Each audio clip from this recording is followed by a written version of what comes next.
To access a component in a script, you can follow these steps. First, create a 3D object in your game and add the desired component to it.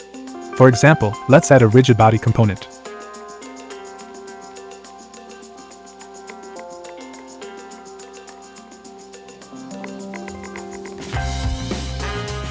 Next, add a new script to the game object.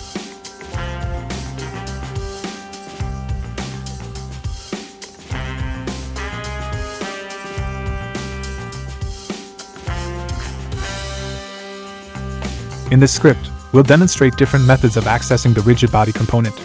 Let's start with the public method. Create a public variable of type rigid body to store the reference to the rigid body component. This will allow external access to the component.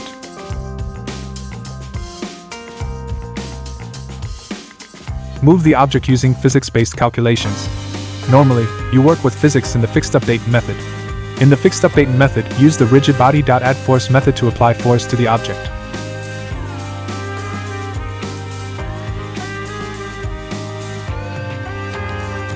You can pass a vector2 or vector3 value to specify the force to be applied.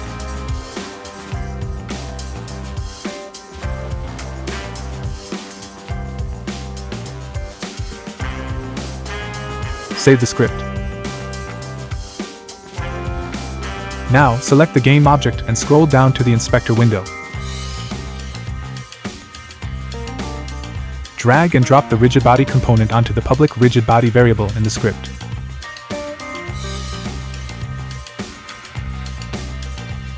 Play the game, and you should see the object moving based on the applied force.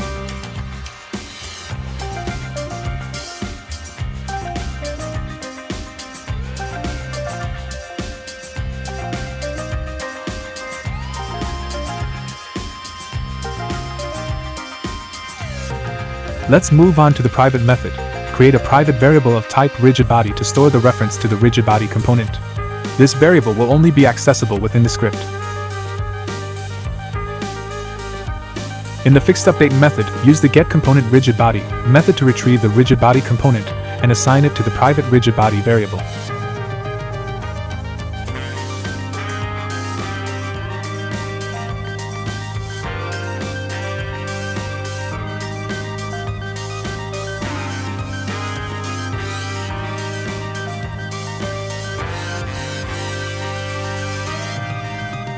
Save the script. With this method, you don't need to add the rigid body component to the game object manually because the script will access it directly. Play the game, and you should see the object moving based on the applied force.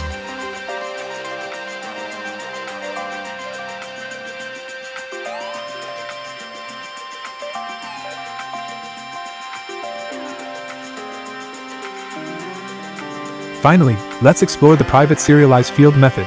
Modify the private method as mentioned earlier, but this time add the SerializeField attribute before the private rigid body variable declaration.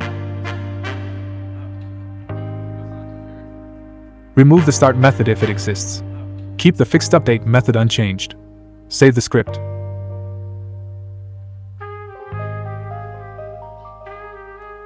Now, when you select the game object and scroll down to the inspector window, you'll see the private rigid body field displayed.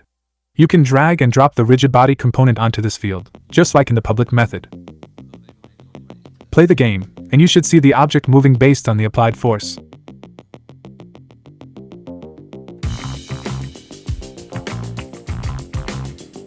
One important thing to note is that if you remove the SerializeField attribute from the private method, the script won't have access to the rigid body component, and it won't work properly.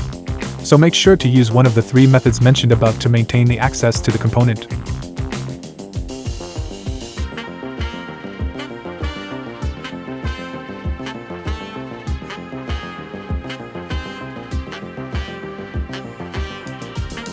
Thanks you for watching, and I'll see you in the next video.